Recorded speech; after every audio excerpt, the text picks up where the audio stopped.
Tiga. Iya. Oke, Pik. Ya, sekarang kita bahas apa nih? Udah lama kita nggak bahas krip.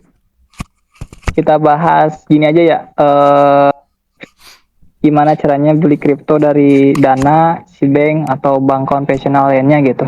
Biar teman-teman pada tahu nih gimana caranya misalkan pengen beli kripto tapi bingung gitu. Iya Nggak betul. tahu caranya. Coba Soalnya dijelasin, Pik, gimana caranya, Pik. ya walaupun sekarang udah ini ya udah pada tahu Menurut gitu kamu? ya kripto udah tren gitu, tapi kayaknya masih banyak juga ya yang masih bingung gitu sama nanya-nanya juga gimana sih gitu ya kan kalau misalkan mau beli pakai bank atau e-wallet itu ya. Soalnya kan ya ini bukan Ya, apa ya, bukan mata uang pada umumnya gitu kan, namanya juga digital currency gitu. Nah, oke yang pertama nih langsung aja. Kalau misalkan kalian punya ya aja. bank atau e-wallet gitu kan, itu bisa pilih pertama itu pakai aplikasi lokal gitu. Contohnya itu aplikasi Pintu gitu ya. Itu kan menurut saya itu paling ini ya, paling simple gitu, paling gampang lah gitu. Cocok kalau misalkan kalian mau top up gitu ya lewat e-wallet atau kayak kayak Dana gitu atau GoPay gitu. Kalian bisa pakai Pintu gitu. Itu pilihan paling praktis lah kalau menurut saya. Sama satu lagi tuh ada namanya tuh sama, oh iya ada nama itu aplikasi Reku tuh, itu juga mirip-mirip sama Pintu. Metode pembayarannya lumayan simple juga.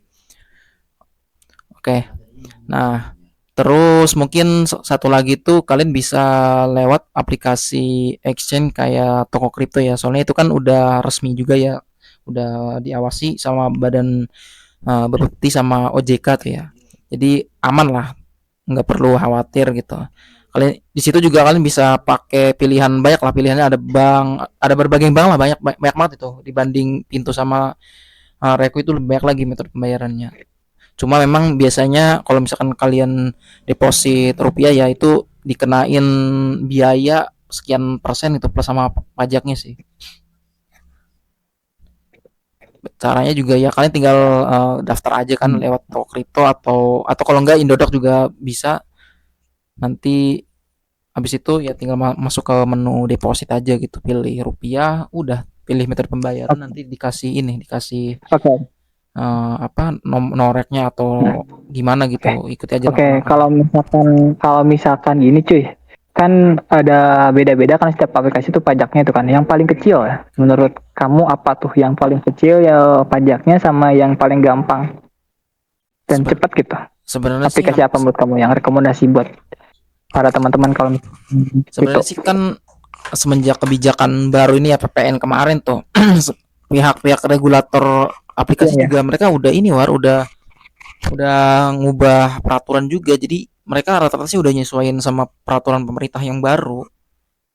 Walaupun ya kemarin katanya bilangnya mah Oke. cuma buat pajak barang mewah, tapi ujung-ujungnya kripto juga dikategorikan ya nggak jelas juga sih ya. Padahal mah harusnya nggak masuk gitu. Cuma waktu banyak orang yang nanyain juga gitu ke pihak aplikasi, katanya sih tetap kena gitu, tetap kena PPN gitu, nggak jelas juga gitu kenapa. Ya mungkin mereka nggak mau repot aja gitu Oke, ya kalau misalkan suruh dikenakan beban sama pemerintah gitu, jadi ya udah gitu langsung lempar ke penggunanya aja gitu. Jadi intinya sih rata-rata tetap kena sih ya, kalau masalah pajak hampir hampir nggak beda jauh lah gitu. Cuma mungkin beda biaya adminnya, siap. paling di situ beda biaya Hmm, admin ya. Kalau saran oke. saya sih paling simple itu kalau nggak di toko Jadi, kripto ya di Pintu gitu ya, tuh simple sih. oke, ha. Siap, siap. Kayak mungkin nanti kapan-kapan kita bikin tutorialnya juga ya buat deposit di aplikasi toko kripto atau Pintu gitu. Buat Oke teman-teman oke. mau cek nanti dibikinin dah kapan-kapan buat tutorialnya juga lebih jelasnya. Iya, ada tambahan lagi nih. Kan itu kan buat di lokal ya. Apa-apa? Ya kalau cara alternatif sih Oh itu iya, ha. paling paling simple itu kalian bisa pakai jasa seller di grup-grup kripto. komunitas kripto gitu ya. Tapi ini saya nggak terlalu saranin ya kalau kalian Oke, masih pemula banget, soalnya takutnya gitu ya kan ya benar. kena apa sih, dijebak gitu sama orang-orang yang ya nggak inilah, nggak amanah lah gitu, Scam alias ya, penipu gitu. ya benar. Soalnya banyak tuh orang-orang Kenapa? bertebaran kayak gitu. Ya benar. Itu sih emang Benar. lebih praktis ya kalau menurut Iya, saya. Soalnya saya juga biasanya pakai cara itu kalau misalkan lagi males depo ke aplikasi-aplikasi lokal gitu. Jadi langsung aja gitu eh, chat sellernya gitu, mau beli koin apa udah. Soalnya mereka lebih fleksibel juga kan. Mau pakai bayar apa juga bisa iya, terima-terima aja. Terus lagi kalau secara fee gitu atau biaya juga emang bisa dibilang lebih miring gitu, lebih murah. Kayak misalkan nih kalian deposit $100 atau 1,5 juta gitu, biasanya mereka tuh ngenain itu dikit sih, paling 10.000 gitu, ditambah sekian persen biaya buat ngirim koinnya, murah banget. iya. Kalau dibandingin ya sama toko kripto itu, kalian kalau misalkan depo 1 sampai ya jutaan lah gitu, itu persenan loh kenanya, bisa 50.000 bahkan 100.000 lebih itu sekali deposit doang. Wow, lumayan juga ya. Lumayan Oke, menurut kamu nih cuy, ya.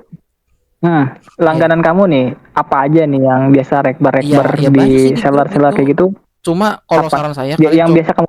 coba aja apa, cari di grup-grup komunitas airdrop itu yang udah gede ya, jangan yang masih kecil gitu. Join terus kalian tanya gitu seller yang udah apa istilahnya verified gitu, udah official lah. Maksudnya udah diakui lah gitu sama orang-orang di grup tersebut gitu. Nanti kalian chat gitu orangnya yang terus perhatiin gitu, dan sampai username atau akun Telegram dia itu ternyata tier one orang lain itu yang asli gitu. Jadi harus teliti juga gitu sebelum transaksi sama orang tersebut gitu. Iya Sama benar-benar. kalau Ya bisa sih ya takutnya mintain aja dipalsukan. testimoninya gitu kan. Kalau misalkan ragu, tapi testimoni juga nggak Iya, menjamin sih. Intinya kalian tanya aja ke grup gitu, ini orang amanah atau enggak gitu. Pastiin dulu gitu, jangan langsung transaksi. Apalagi kalau iya nominalnya boleh gede boleh. kan. Ya intinya scam kan Iya, bahaya. Oke, jangan ya hati-hati aja deh iya buat jangan kan nominal gede teman-teman. gitu. Nominal kecil aja bisa diembat itu. Mau jangankan 1 juta, 50.000 bahkan 10.000 juga diembat. Orang-orang kayak gitu mah. Iya, udah nggak bakal Iya, mikirin mau berapa-berapa, yang penting dapat mereka mah. Mau cuma kebeli rokok 1 batang juga lumayan tuh kayaknya. kacau. Ya Iya, udah dah. Oke, mungkin itu yang harus diperhatikan mungkin iya. ya Kalau cara misalkan kalian mau pakai cara seller. seller gitu ya. Cuma kalau kalau Oke, kalau oke untuk mulai bagi sih nggak mungkin terlalu segitu saranin gitu aja. ya. Kecuali kalian emang udah paham ya Iya. cara-cara JB di online itu, jual beli kayak gitu tuh ya. Terserah itu. Benar. Kalau udah Bisa paham. cara Benar. bisa pakai Rekber lah apa kalau misalkan Hmm. udah paham ya. Tapi kalau misalkan buat awal-awal ya buat belajar sih, kalau misalkan masih bingung ya udah lewat aplikasi-aplikasi lokal aja kayak Pintu, Pintu. Reku, Kripto, Indodax sama kawan-kawannya gitu. Banyak. Iya. Lebih simpel lah ya. Hmm, Lebih aman gitu. lebih aman walaupun Oke, mungkin misalkan segitu biayanya aja. gede juga. Oke, mungkin agak ada lagi tambahan nih. Segitu aja. Ada lagi yang mau Ya, diobrolin. ya intinya sih Kalau salah. untuk pilihan sih masing-masing ya, balik masing-masing gitu. Ya, Gimana kondisi keuangan sama apa ya, pengalaman kalian aja gitu, mau pakai cara yang mana gitu ya. benar. Mau balik lagi. Jangan rekber-rekber, ternyata scam. Iya, harus teliti kalau Takutnya misalkan mau. gitu. Baru, kalau yang baru-baru mendingan saranin di aplikasi-aplikasi yang udah resmi aja. Mm-mm. Kalau misalkan udah berpengalaman, udah tahu, oh ini udah langganan gitu kan, rekber juga nggak masalah gitu. Gitu Iya, aja mungkin ya. iya paling gitu sih kira-kira. Oke, Jadi mungkin gampang lah ya, segitu aja ya, sekian. nggak Iya, nggak iya, nggak susah kok gitu ya. Sekarang mah udah enak gitu lah, udah banyak ini iya, apa udah gampang dulu. alternatifnya. Dulu kita mah cuy susah ya kan. Kalau dulu Dulu kan mah saking langkanya paling terbatas banget. doang ya, paling itu Indodax itu kalau dulu mah pilihannya itu.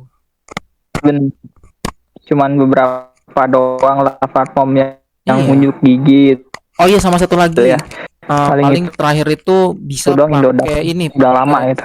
iya benar, bisa pakai cara namanya itu peer to peer gitu di exchange luar, kayak contohnya Binance tuh pakai P2P.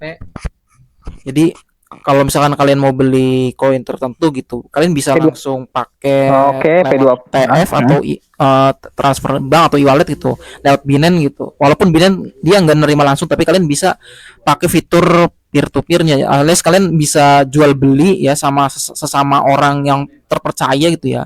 di aplikasi Binance itu, dan itu dijamin tuh. Nah, kalau kalian mau nyari seller-seller mending dari situ. Kalau buat awal-awal mah nggak apa-apa tuh, daripada kalian nyari-nyari di grup gitu ya kan, Oh mendingan iya yang benar. aman sekali gitu. Kalau misalkan mau pakai cara ini apa, beli dari seller ya, paling gitu ya Wak. Iya benar. Langsung dari Binance tuh. Dari Binance gampang kok. Oke, mungkin gitu aja sih. Jadi berarti gitu aja ya sekarang Iya, untuk podcast hari ini. Oke, Pik, thank you untuk waktunya. Buat teman-teman jaga kesehatan juga, soalnya sekarang musim hujan, banyak kasus demam berdarah. Jaga kesehatan, jangan lupa makan, istirahat yang cukup. Oke, thank you guys. See you next time. Jangan lupa subscribe, like, comment, dan share juga. Thank you, Pik. thank you. Assalamualaikum. Yo, waalaikumsalam.